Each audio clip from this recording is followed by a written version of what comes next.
this morning, but now I don't want to move. What is wrong with us? What if this never stops? This again?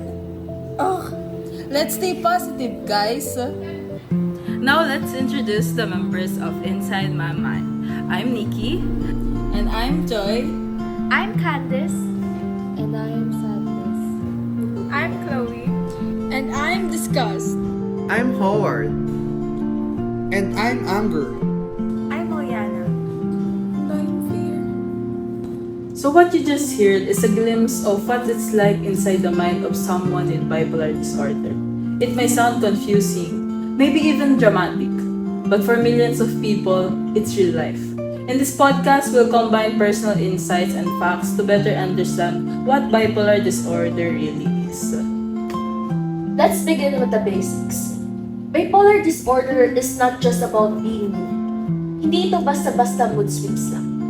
It's a serious mental health condition that causes extreme changes in mood, energy, and the ability to function. According to the Florida Program for Behavioral Health Improvements and Solutions 2021, there are three major types of bipolar disorder. First is bipolar 1 disorder. This involves manic episodes that can last for at least a week. Minsan sobrang taas ng energy, parang hindi napapagod. These episodes are often intense, and they can be followed or preceded by periods of deep depression. So next is bipolar 2 disorder. Dito naman, the person experiences hypomania, which is a less severe form of mania, pero may kasamang matinding episode ng depression. Hypomanic episodes may not be as disruptive, but the depression episodes can be very serious. And then there's cyclothymia, or cyclothymic disorder. This one is more on the chronic side. People with cyclothymia go through frequent mood changes, highs and lows, but these episodes don't fully meet the criteria for mania or major depression. Kahit hindi sobrang lala, nakaka-apekto pa rin ito sa ating daily life. So, mania feels like I can do anything, right? Like super productive, no sleep, and just energy? That sounds scary though. What if you don't realize you're already in the episode? And then people around you think you're just being difficult or dramatic. That's what annoys me. Exactly. Maraming may maling akala. Akala nila it's just being moody or unstable, pero hindi nila alam na may pinagdadaanan talaga sila. Kaya napakahalaga na pag-usapan natin ito. The more we understand it, the less we judge. People with bipolar disorder aren't weak or dramatic. They're trying to live through something very real and very challenging. That's right. They need compassion, not criticism. Kaya dapat aware din tayo kung paano tayo mag-react at makinig. Ano bang mayroon? Bakit ba bigla na lang nagkaka-mood swings? Hindi ko nga alam eh. Parang ang bigat lang palagi sa pakiramdam. That's the thing. It's not just a feeling. Hindi ito basta-basta mood swings lang. It's not just in your head. May pinanggagalingan talaga yan. Ang dami nang nagkakamali ng intindi. Dahil dyan, pag-usapan natin kung bakit ito nangyayari. So yeah, let's break it down. Kasi ang daming misconceptions. Importante na malaman ng lahat kung ano ba talaga ang science behind it. The cause of bipolar disorder is not simple. Hindi lang ito isang dahilan. Scientists believe it's not just one gene, but a mix of many. This is combined with environmental triggers, parang kung ano ang nangyayari sa paligid mo like trauma, high stress, or disrupted sleep patterns. So para bang baka naman mo ito, kaya naman may para bang nangyari pa sa'yo na masama? Na para bang nakakatakot? Yung hindi mo alam kung kailan siya matitrigger? Exactly, and it gets even more frustrating. According to a study, even things like seasonal changes or using antidepressants like SSRIs or selective serotonin reuptake inhibitors can trigger an episode for some people. And for others, the triggers might not be obvious at all. Para kang nasa war na hindi mo alam kung saan nanggagaling yung kalaban. It makes it so much harder to manage. So kahit yung mga gamot na akala mong nakatutulong, minsan nakaka-trigger pa. This whole thing is just so, It really shows how complicated the human brain is. At kahit yung mga advices na nanggagaling, it doesn't cut it. Kasi may mga deeper roots pa. At ito pa ang nakakagigil. Dito sa Pilipinas, ayon sa World Health Organization, over 500,000 people, 520,614 to be exact, are diagnosed with bipolar disorder. That's a lot. And still, mental health services remain so limited. Sabi naman ni Uno Raico, we have only around 548 psychiatrists for more than 100 million Filipinos. Ang lungkot naman. Ang dami nating nangangailangan ng tulong. Pero ang konti nang pwedeng magbigay. That number is really heartbreaking. It's a huge disparity that we really need to address as a country. Ayun nga, the gap is huge. Kaya yung mga taong may pinagdaraanan, hindi agad makahingi ng tulong sa onti ng psychiatrist sa Pilipinas. That's why we should stop the judgment. Stop saying kaartihan lang yan, hindi lang ito dahil sa tao. It's because of the system that fails them. So it's not our fault. It's not about being weak. It's a real disorder with real causes and real problems. Yes, it's not just mood swings. It's a complex battle against genetics, the environment, and the broken support system. The least we can do is to stop the stigma. We need to be angry at the lack of help, not at the people who are suffering. Sana maintindihan ng mga tao na hindi ito basta-basta at kailangan natin ng mas maayos at mas accessible na tulong. Exactly.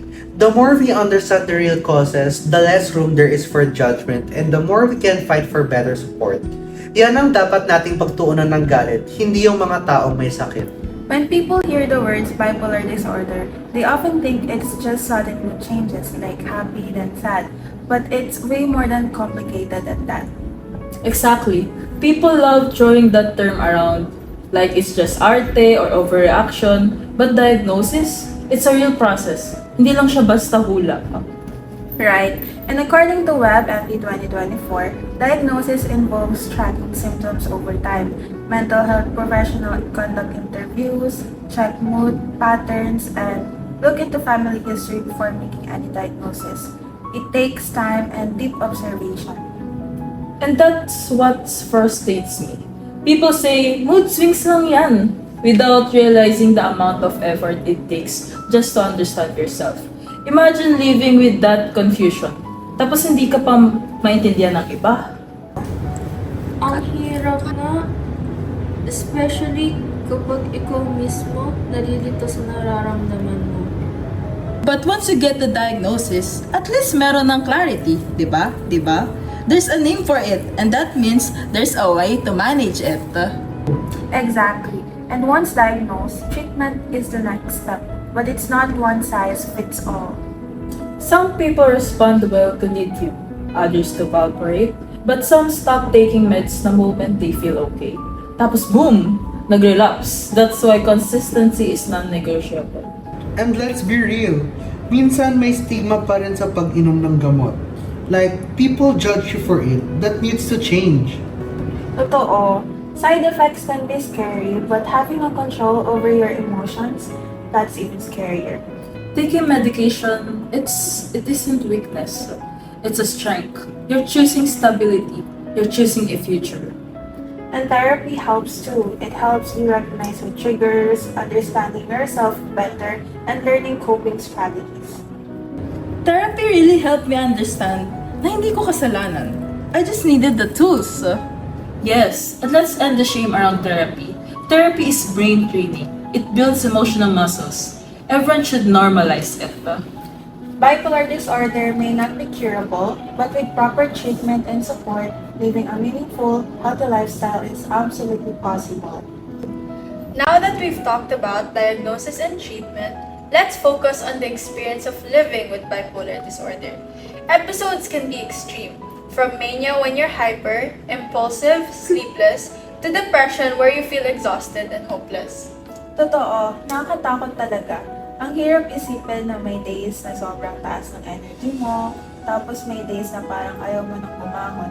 Kaya mahalaga ang awareness. Knowing your early signs can really help. Yung tipong kahit gusto mong gumalaw, Parang may bigat sa buong katawan mo. Tapos wala ka ring gana. That's where routines come in. Simple things like sleeping on time, eating well, and avoiding stress can help create balance. Actually, keeping a daily journal helps me. Para alam ko kung kailan ako nagiging unstable. Yes, and building those small habits is part of long-term care. Pero kahit may routine ka na, sometimes episodes still happen. Nakakainis talaga minsan. You feel like you're doing your best tapos parang walang progress. That's why it's not just about routines, but also support systems. Reaching out, whether it's to a therapist or a doctor or someone you trust, is crucial. Pero, paano kung nakakahiya? What if people think I'm just being dramatic? It's okay to feel scared, but asking for help is a sign of strength, not weakness. Totoo, healing starts with being honest with yourself and with others. And knowing na hindi ka nag-iisa helps. Kasi may iba rin may pinagdadaanan na kagaya mo eh. With the right help, support, and understanding, healing is always possible. Okay, kahit scary, kakayanin. One step at a time. That's all it takes. One brave step at a time. For this next part, we're not bringing in a guest interview, but what we'll share is just as powerful, if not more. We're going to walk through the real-life story of someone who has lived with bipolar disorder for years and who has been brave enough to put that experience into words. For this segment, we'll be sharing the words of Giselle Pato, a musician and mental health advocate who lives with bipolar disorder. Her full story was published by NAMI, the National Alliance on Mental Illness, in an article called Bipolar Disorder, My Experience, My Own Words. And as we go through her words, we won't just be reading, we'll be feeling along with her. Our friends here, the puppets, will read emotionally and will share what this story brings up for us. As people trying to understand what it's really like to live with bipolar disorder. Bipolar disorder is a mood disorder. To me, this means that I experience moods at a more extreme level than the average person. This does not mean that I have terrible mood swings one day and bounce back the next day. It's not that sudden. Ay, so hindi pala siya yung parang isang araw lang malungkot, tapos kinabukasan okay ka lang. Tuloy-tuloy pala ang bigat. Hindi siya basta mood swing lang. That line really struck me. A lot of people assume bipolar disorder is just fast mood changes. But what she's describing is something deeper, more constant. I often think of myself as being tripolar. Sometimes I experience mania, sometimes I experience depression, but I also inhabit a unique space in the middle.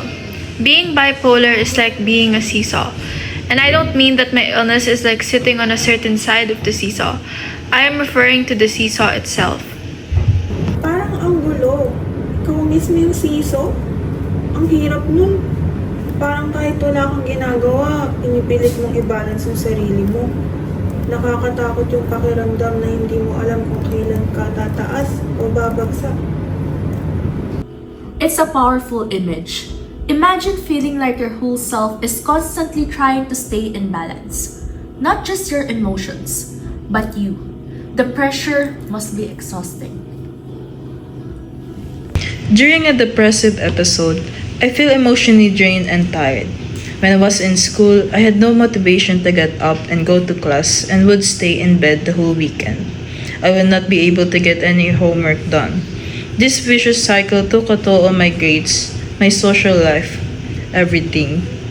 Yung kahit gusto mong bumangon, hindi mo kaya. Parang may mabigat na kumakapit sa buong katawan mo. Pero iniisip ng iba, tamad ka lang. This part broke my heart.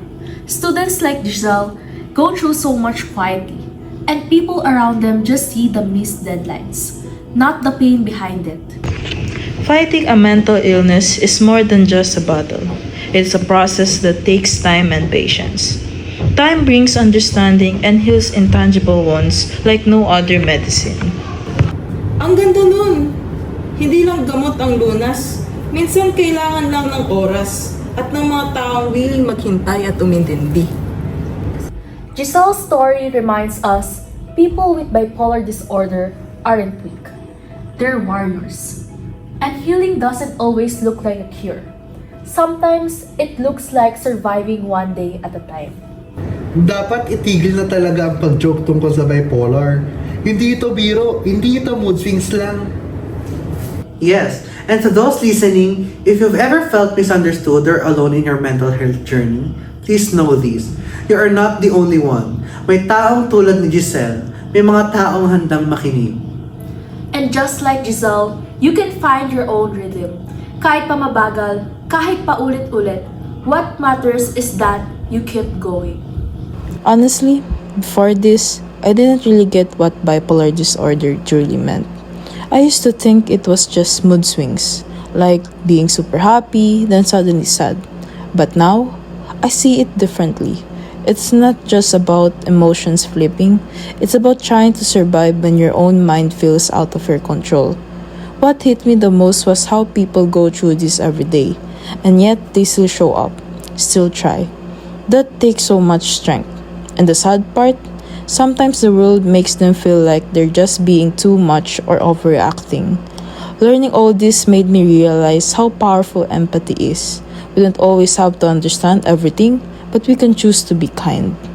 Because in a world that often dismisses what it doesn't understand, being someone who listens, that already makes a difference.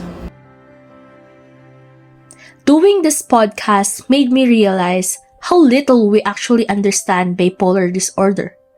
It's not just about being moody. It's about experiencing extreme highs na parang unstoppable ka. Then suddenly, sinking into lows where even getting out of bed feels impossible. What hit me the most is how strong people with bipolar disorder really are. Hindi sila mahina. They fight silent battles every day just to stay balanced, and yet, society still throws judgment instead of compassion. Napagtanto ko na, minsan, hindi mo kailangan maging expert para makatulong. You just have to be willing to listen. Yung hindi mo sila huhusgahan.